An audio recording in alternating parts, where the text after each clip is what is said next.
White pasta செஞ்சிடலாமா? ஒரு pan எடுத்து 2 spoon butter போட்டு நல்லா அது உருகுனதுக்கப்புறம் குட்டி குட்டியாக சாப் பண்ண கார்லிக்கை போட்டு நல்லா ஃப்ரை பண்ணிவிட்டு கொஞ்சம் கேரட்ஸும் கொஞ்சம் கேபேஜும் ரெண்டையும் நல்லா ஃப்ரை பண்ணிவிட்டு கொஞ்சம் தண்ணி விட்டு அதை வேக வச்சு எடுத்துக்கோங்க. அதுக்குள்ளே சைடில் நம்ம பாஸ்தாவை வேக வச்சு எடுத்துக்கலாம். வேக வச்சாச்சு. இப்போ அதை வடித்து எடுத்தாச்சு. இப்போ இது நல்லா வெந்திருக்கும். வெந்ததுக்கப்புறம் மேகி க்யூப் ஒரு க்யூபை போடுறேன். இது மேகி ஸ்டாக் க்யூப் சொல்லுவாங்க. இது ஒன்று ஆட் பண்ணி பாருங்கள், இந்த பாஸ்தாவே வேறு லெவல் டேஸ்ட் ஆகிடும். இதை ஆட் பண்ணிவிட்டு 2 ஸ்பூன் மைதா ஆட் பண்ணிக்கலாம். ஆட் பண்ணிவிட்டு ஃப்ரை பண்ணிவிட்டு அதுக்கப்புறம் 2 கிளாஸ் பால், எவ்வளோ பால் தேவையோ அவ்வளோ ஊற்றிக்கலாம். நான் 2 கிளாஸ் தான் ஊற்றினேன். சால்ட்டு மேகி ஸ்டாக்லேயே இருக்கும், பார்த்து யூஸ் பண்ணுங்கள். இப்போ சில்லி ஃப்ளேக்ஸும் அப்புறம் கஸ்தூரி மேத்தி லைட்டாக ப்ரெஷ் பண்ணி போட்டுட்டேன்.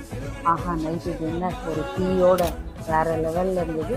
நீங்களும் ட்ரை பண்ணி பாருங்கள்.